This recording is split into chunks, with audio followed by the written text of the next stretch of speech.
You can come out now.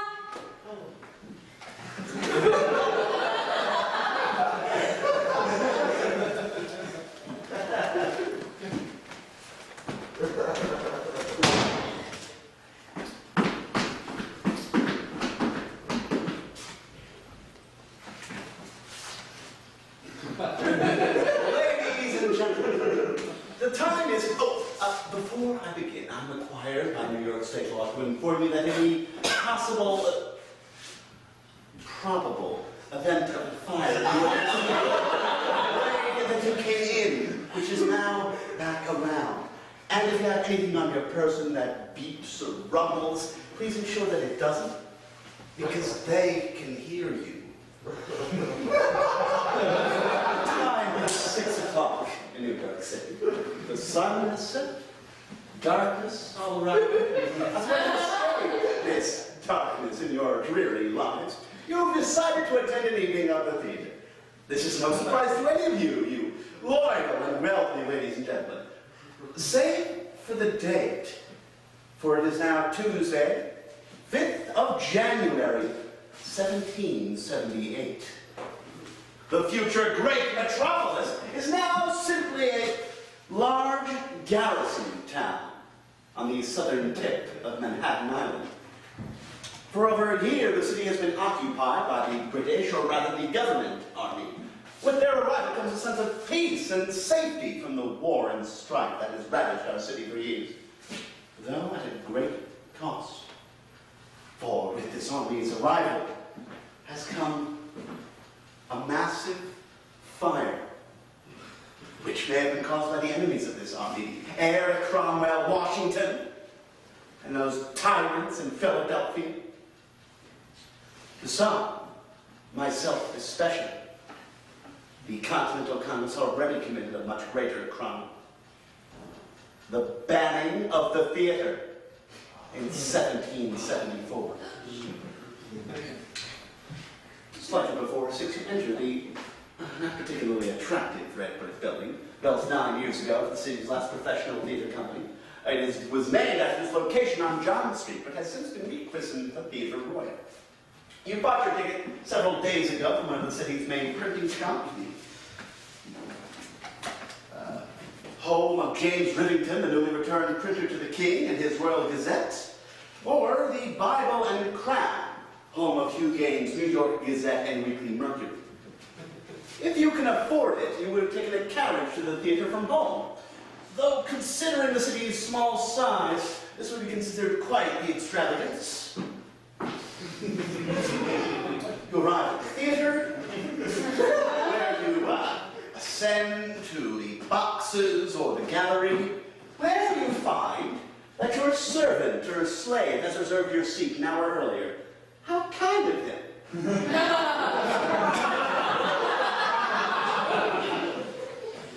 If now you are one of those slaves, you would then descend down to the pit, much to the consternation of the management. The warmth of the numerous candles gives a welcome respite from the cold winter air. It'd be intolerable in summer. In front of you, draping the stage, lies a large red safety curtain, behind which lie the numerous simple flats of scenery that make up the sole stage accoutrements. And in front of the curtain lie a row of sharp spikes, for the theater is a noisy and sometimes even violent place. None of the social order show any decorum. Why should they? The actors are there for your pleasure. After all, if you're displeased with their performance, you are entirely within your rights to bombard them with verbal abuse, or fresh fruit, or even some not-so-fresh fruit.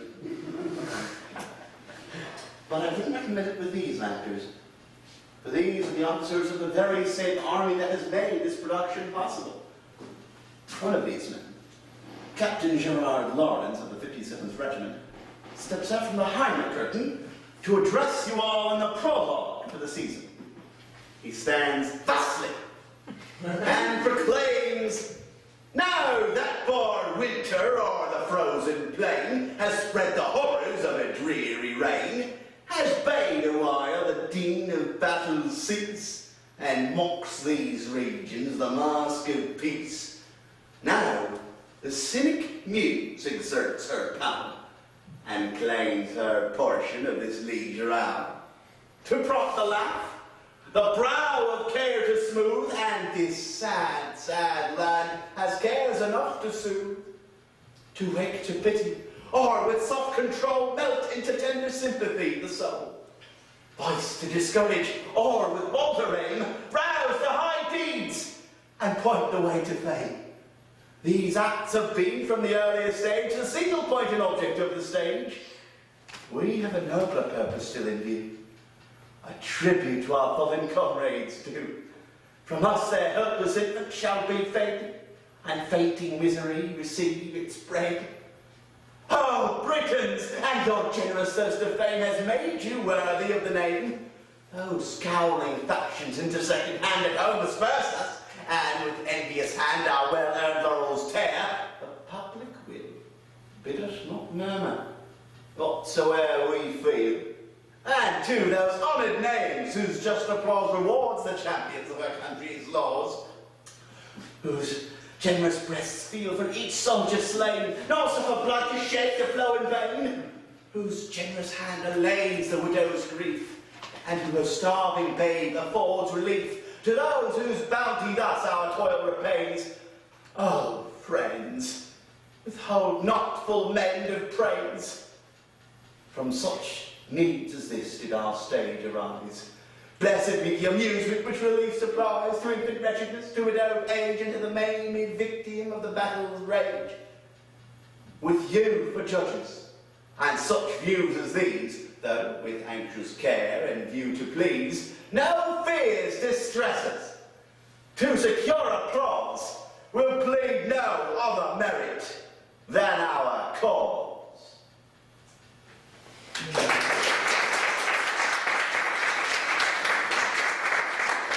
Well, that was quite long, wasn't it?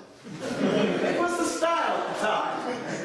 These later historians have labeled these prologues as boring. Boring. Really. Hogwash. It is through these prologues, gentlemen, that we see into the actors' souls. Isn't that right, Sir Hamer? Odell? Of course, they're flowery and long-winded. They were written by bored, theater-loving soldiers. Now, some of you may think we theater folk are arrogant fops flaunting our knowledge and rhetoric about, and have we anything better to do than declaim speeches and nonsense? Well, yes. These soldiers certainly did. Or could do far worse. Instead of acting, they could be drinking, gambling, whoring, fighting, killing. Isn't playing at war better than fighting it? I said so in my book. I should smile. My name is William Dunlap. It has been my duty and my pleasure in this nation of ours that has been often so hostile to the arts to compose a history of our national theater. It's been a truly ubiquitous work, released with much critical praise. And it's convinced quite a few of my countrymen that this foreign medium is truly worth their time and attention. The stage. I'm sure you all agree with me, yes? Yeah. Yes. Oh, fantastic. It seems that I'm amongst friends. Can I tell you all a secret? Friends? I wrote my history of the American theater as much to protect my own past. Because people like us, we must stick together. Yes? I don't simply mean theater people, because Lord knows we'll have our own deadly, deadly differences there. No. I mean... oh. Tories, loyalists, Kingsmen, lovers of Britannia. I know that's not a very popular opinion in this nation of ours. I found that out the hard way. I wrote a play portraying Major John Andre, the officer who helped Benedict Arnold in his treachery. I portrayed him in a sympathetic light. The play was a total failure. I had to rework the whole thing. And and more patriotism. Well, that's all fine and good, but it seems to me this patriotism has too much hate in it. Must we show all the love of our homeland by decrying all the good of our British cousins? Well, of course, you may say. What have they done for us but murder, rape, and pillage? Well, I will tell you what. Sir, they brought the theater here! Well, they did for me, anyway. I was 11 years old when the city was occupied. I saw my first play at the Theatre Royal. I remember it like it was yesterday. George Farquhar's The Beau Stratagem. The Beau Stratagem? You all know the stratagem, don't you? You know Archer and Amewell, Mr. Sullen, Mrs. Sullen, Lady Bountiful. No. Well, I shall tell you what to do then, shall I? Since we have this freedom now, form a company amongst yourselves, find a print shop in town, I'm sure they have a copy, and produce it yourselves. I can assure you that you will not be disappointed. It was performed more often than any other play in the occupied city, so I'm sure that shows it was of a certain classic comedy, yes. That is not to say that all the plays performed, that they were by soldiers, that they were all simple farces against the silly Americans. No. New Yorkers have really suffered for years. And what they wanted was quality theater, of the same quality you could find in London. So, the works of Farquhar, Foote, Otway, Garrick, David Garrick, only the most famous actor to have ever lived. He was the Richard III. Now are our brows bound in victorious wreaths, our plumes and arms held up for monuments. He revived Shakespeare. He ensured that you sitting at the back there, who can afford it, aren't sitting on the stage with me now, for he banned that practice. He was the point of comparison for all of the reviews in the newspapers. Why, the same year as the Declaration, London audiences knew nothing about it. So concerned they were with Garrick's retirement. And for our purposes, he was a prolific playwright of afterpieces.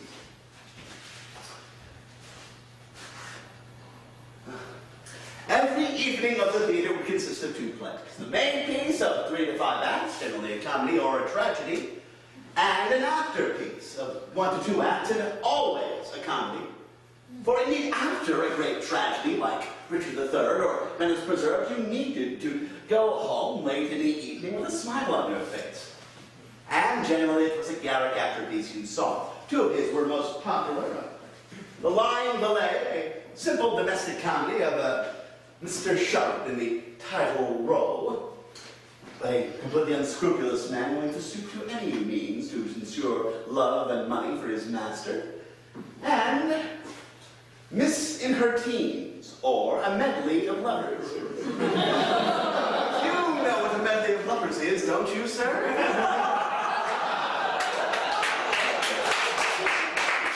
The story is a fairly simple, honest, and medley of ridiculous relationships, but it's the characters who are most interesting. The hero is Captain Lovett, newly returned home from the wars to find that his lover, Biddy, has taken not 1, but 3 suitors, one of whom is the arrogant bully, Captain Flash. Now, that's interesting, isn't it? That these soldiers were willing to portray men in their profession in a glamorous light. Of course, in this case, the good, noble Captain Lovett reveals the cowardly Flash as the cowardly bully he is. However, other plays are a bit more complicated. In particular, Farquhar's main piece, The Recruiting Officer, which shows these officers of recruitment as willing to use any deceitful trick to secure warm bodies for the wars. So, the military soldiers can laugh at themselves. It's not hard with these plays, after all. They're simple farces. In fact, they were used for recruitment. The recruiting officer was advertised with patriotic songs like God Save the King or Over the Hills and Far Away. I remember walking through the streets of the city as a young man, hearing the recruitment men with their pipes out and bunting, belting that song out. Da-dum-da-dum-da-dum-da-dum. Da-dum-da-da-da-da-da. Da-da-da-da-da-da-da. Over the hills and far away. Your loyal rival, brave and true. Your king and country's calling you. So take your arms and fight today. Over the hills and far away. O'er the hills and o'er the main. From north to south and back again. We'll free the land from rebel sway. Over the hills and far away. Thank you for indulging me, ladies and gentlemen. Now, not all the plays were comedies. No, there was one in particular, one tragedy that was performed far more than any other, and that was Thomas Otway's Venice Preserved, or A Plot Discovered, a pitch-black story of a corrupt republic and an even more corrupt plot to bring it down. I won't relay to the entire story here, but there's one character in particular who I think would resonate quite strongly. His name is General. He's the leader of the plotters, and I shall now perform to you one of his speeches in the style of one of the men at the Theatre Royal, by which I mean with very minimal rehearsal time. You see, generally a new play went up every week, and with the additional duties as soldiers drilling and whatnot, they had very little time to rehearse. And so, lines were not usually always perfect, and so a prompter was used to ensure the plays ran smoothly. And I'm going to need one amongst you to be my prompter. Oh, Lillian! Would you be so kind as to be my prompter for me? What? My prompter, we've discussed this several times. Come on now. Thank you.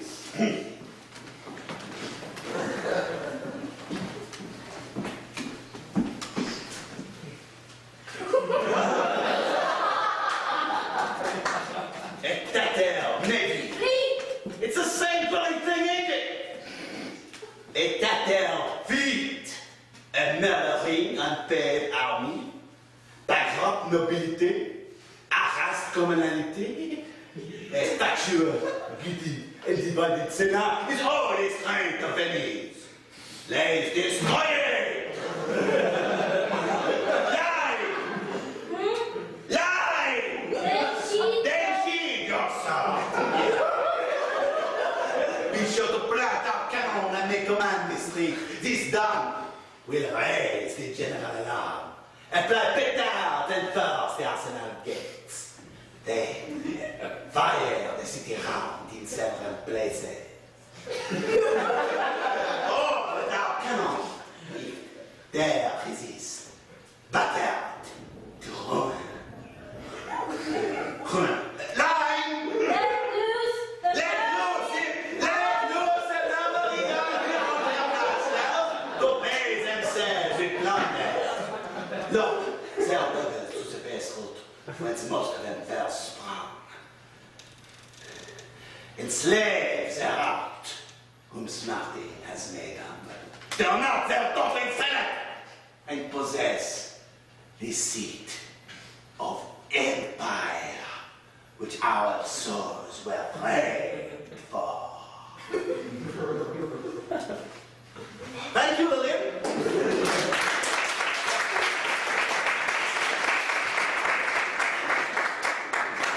Well, plots, petards, indiscriminate violence, fire. We can all see why this particular play would have been so popular in the occupied city. Why, I maintain it was more popular now than when it was first written 100 years ago during the reign of Charles II. There, Londoners were concerned with a radical Whig plot to overthrow the newly restored monarchy. I think we New Yorkers had a better claim, don't you? I think we had a better claim than Boston certainly did. Boston was occupied as well. And there, too, was a theater formed, though not particularly willingly. One of the senior officers there, General John Burgoyne, was a theatre lover himself. He'd written several plays for the London stage, and he didn't care much for the local Puritans' appreciation or lack thereof. So, after the Battle of Bunker Hill, when the city fell under siege, he had Faneuil Hall, the meeting place of the local radical group, the Sons of Liberty, turned into a playhouse, where he had performed particularly offensive plays, such as Aaron Hill's translation of Voltaire's Zarouk, a play about religious intolerance, which Burgoyne believed the Puritans held in spades. In his prologue to Zarouk, Burgoyne best expresses his opinions of Puritan morality. In Britain once, states the historic page, freedom was vital struck by party rage. Cromwell the fever watched, the knife supplied, she maddened, and by suicide she died. Amidst her groans sank every liberal art that polished life or humanized the heart. Then fell the stench, quelled by picket roar. Truth fled from its sense, and Shakespeare charmed no more. To end the time, too much resembling those, and lull the care-tired thought this stage arose. Say then, you Boston prudes, if prudes you are, is this a task unworthy of the fair? Shall form, decorum, and piety refuse a call to duty to conduct the news? Perish the thought, the slanderous tongue. When the heart's right, the action can't be wrong.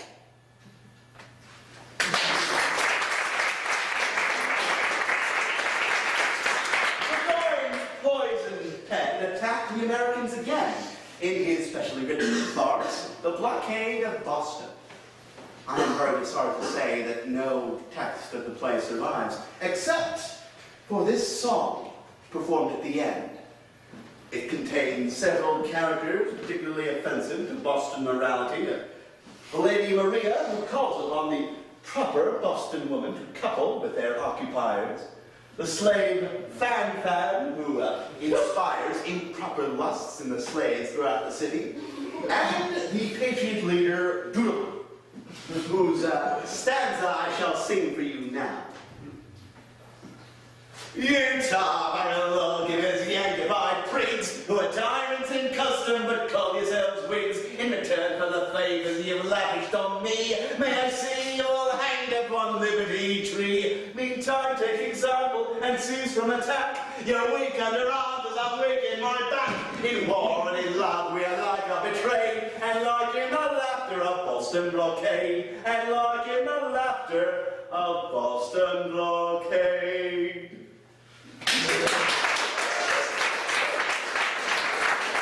Unfortunately, the first audience for the Blockade of Boston never got to hear that particular number, for it was rudely interrupted, though I would say for a perfectly good reason. In the midst of the performance, several officers ran onto the stage and informed the audience that their siege lines were under attack. The audience, thinking it was simply part of the play, began applauding the man. The resulting tumult was naturally a great fodder of the Patriot newspaper. And so, on this embarrassing note, let us leave Boston and return to New York. It was indeed a sad land with cares enough to soothe. It had been racked by anti-government riots since the 1760s. You've heard about these, yes? The Stamp Act riots, the Tea Act riots, the Townsend Act riots, all, of course, in the service of liberty. What you may not know is that the theater was involved. Let me take you back to the 5th of May, 1766, coincidentally the year I was born. You decided to attend an amateur company's production of Farquhar's The Twin Rivals at the Chapel Street Theater. The performance had already been postponed a month due to fear of violence, but now, finally, you settle down, hoping for an evening of light entertainment.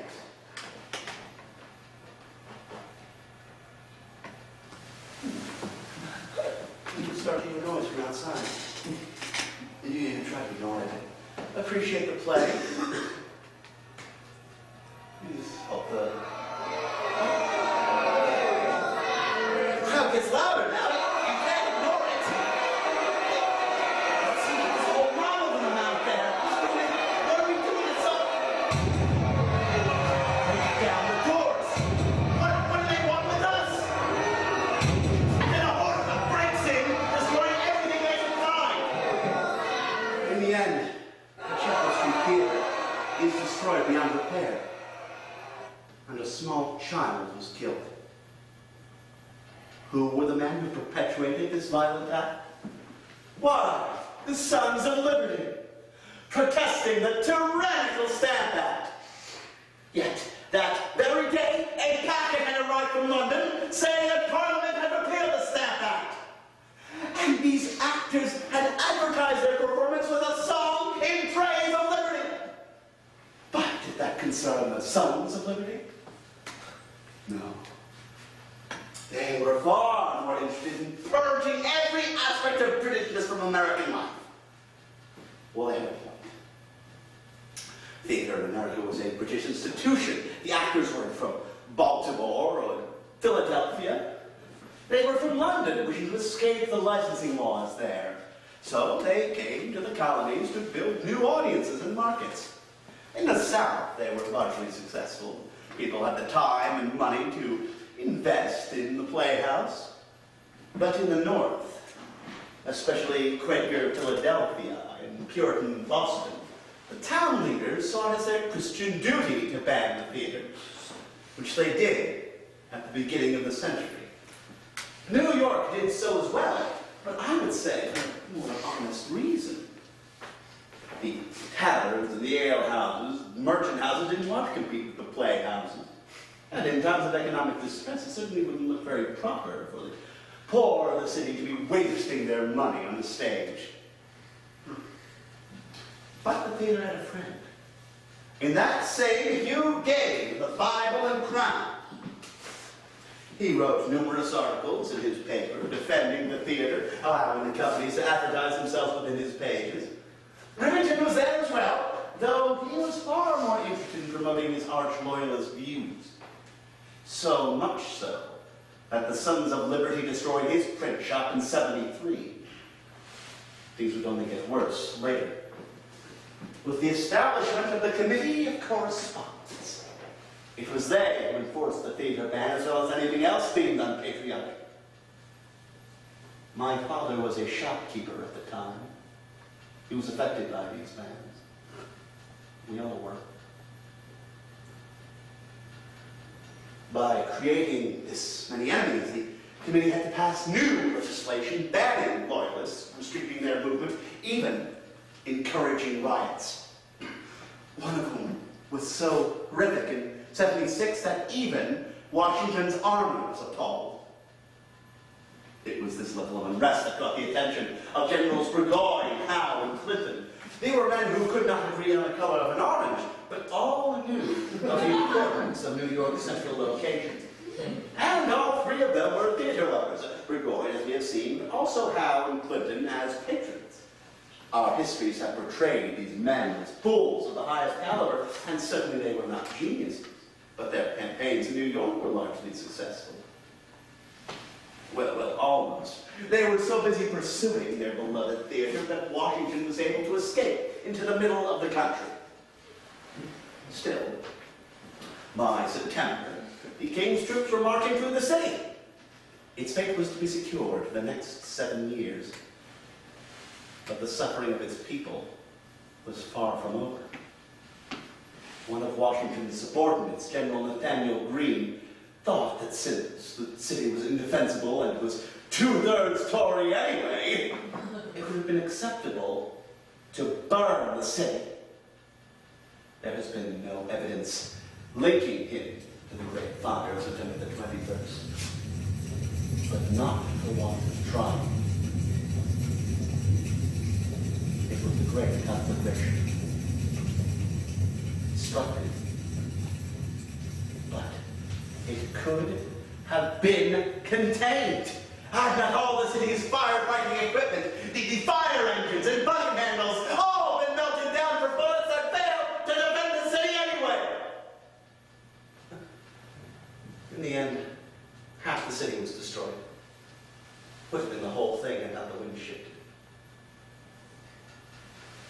will never have to endure such pain again. He destroyed half of the city, became home to the dispossessed. Prostitutes, sailors, escaped slaves, loyalist refugees. Canvas Town, we call it. A shapeless void filled with filth, violence, and desolation. In this environment, is it any surprise that the theater was so sorely needed? Or that it was advertised as being for the benefit of widows and orphans? A portion of every season's income went to the relief of these people. A good portion. At least that's what I believe. It was the basis of my defense for the theater in my book. But as a historian, you must learn to accept new developments. Despite their inferior tastes, Odell and Scylla Hamer looked much closer at the newspapers than I did. And they determined that of all the money the theater took in, and for all their words of charity, very little actually went to the people who really needed it. It was all eaten up in the costs of production. Naturally, when I heard about this, I wanted to tear the pages out of my book. But then I remembered a meeting I had in 83 with the heir to Cromwell himself. I was learning to pay at the time, and the city was just evacuated. I thought that General George would make a perfect first subject. Got out my pains and got to work. And he mentioned to me, well, I mentioned to him that I was a particular fan of the military theater. And he said that his soldiers were performing as well. That there were so many players amongst them that Congress had to pass a new resolution in 78, again banning the practice. That the man was a theater lover himself. His tastes were far different from mine, of course.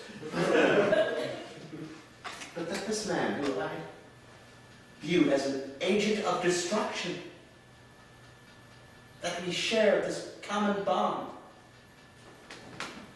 Well, that simply opened my eye. And that's why I wanted to speak to you tonight, ladies and gentlemen. The history of our nation is yet to be written, but we all know what form it will take, don't we? Heroic, noble, completely moral patriots against a tyrannical and oppressive foreign enemy.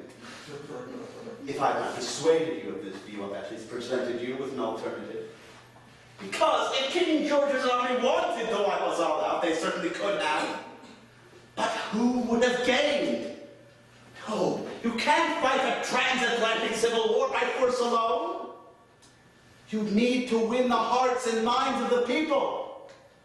Burgoyne, Howe, and Clinton all knew this in their own way. That's what the theater was for. Not any of this charity, but building memories. And maybe even a little love. Worked for me, anyway. I can still remember Captain Lawrence's long, rambling prologues. Now that Lord Winter over the frozen plain has spent the horrors of his dreary reign, has bade a while the din of battle cease, and looks in season the mask of peace. Now, the cynic muse exerts her power, and claims her portion of this leisure hour, to prompt the laugh, the brow of care to smooth, and this sad land has cares enough to soothe, to wait to pity, or with soft control melt into tender sympathy the soul, violence to discourage, or with bolder aim rouse to high deeds, and point the way to fame. Such acts has been from the earliest stage the signal point and object of the stage. They had a nobler purpose still in view. A tribute to our fallen comrades due. From us our careless infant shall be fed, and fainting misery receive its bread. Oh, Britons, and your generous search for fame has made you worthy of the name.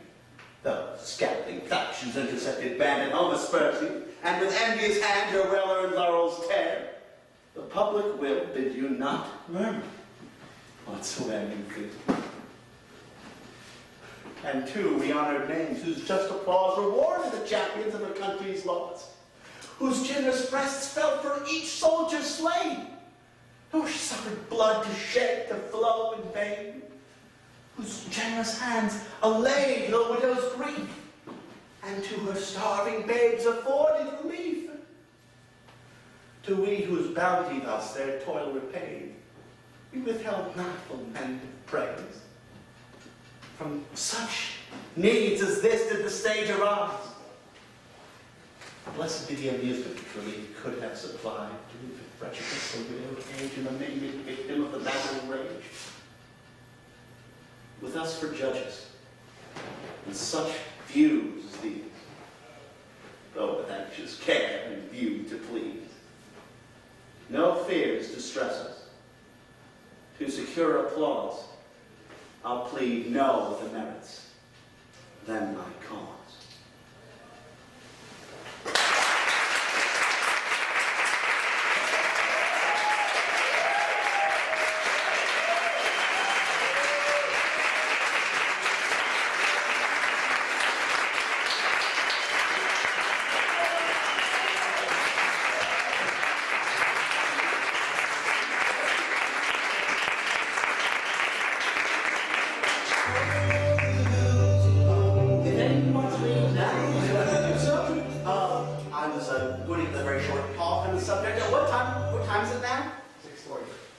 Okay, I'm like 10 minutes late to history. It won't be that big of a deal, I don't think. Those of you who are, maybe you probably should head out now. I'll fill you in later. So while writing my thesis for the history department, I was always interested in the revolution from the British perspective. And when I heard that they were performing theater, naturally I wanted to learn more. So, I picked that topic for my thesis, and I wanted to know about whether or not it was propaganda. But in that process, I realized that what it really needed more than any real academic paper was a theater piece. And all the elements I performed out of character, with the exception of Over the Hills and Far Away, was an actual document that I had found. Was a prologue from General Burgoyne or Captain Lawrence. These were actual prologues done for each season. And I decided to do it from the character of William Dunlap because he was America's first theater historian. And in his pages, he completely defended the theater. He totally bought into their idea of being for charity. Now, of course, he was not the first source I looked at, and he wasn't even my main source for the paper. But I thought he was a very fascinating character to look at. Any questions? Anyone? Yeah? Did you decide on, like, the snippets that you did that you said out of character, did you decide on them before, or were you kind of building the structure and they seemed to fit, or what was the process? There were certain, the first prologue is, I knew I wanted in there, and Burgoyne's prologue, I knew I wanted in there. Later ones I added in because I thought they would fit. Actually, the songs were probably all last-minute additions. The vaudeville, that was one of the first sources I found. Over the Hills and Far Away. That's a comic folk song, and it does appear in The Recruiting Officer. I just changed some of the lyrics to make them fit this particular topic more. Yeah? So in your conclusion in your academic paper, what did you conclude about the extent to which these things were propaganda? There was the propaganda of continually repeating that they were Can you take it to Victory? yeah, sure. No problem. Thanks for all your help. The propaganda that they were for charity, which was repeated everywhere in the newspapers before 1779, where it was revealed, where the level of corruption was revealed, that there was a huge discrepancy with what the theater was taking in and what they were actually giving to charity. After which those words practically disappeared. And then also the fact that these plays weren't propaganda plays.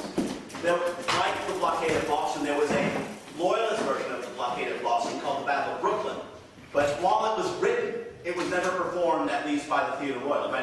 performed by, local players that we just don't know about.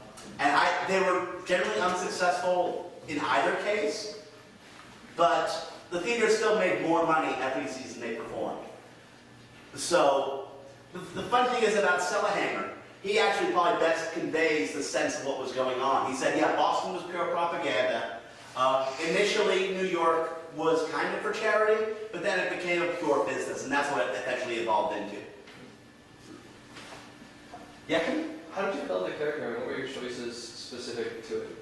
I'll be honest with you. When I first performed, Dunlap was one of the first. I did my writing before I had been the character of Dunlap. And I thought instead of building this other character, it would probably be best for me to instead play myself. Because you guys probably would know who Dunlap is. And, it was more something for me that I could connect with an audience like this. It was almost like stand-up comedy, but research-based. Break that down. You can just blurt out your question. You don't have to raise your hand or anything.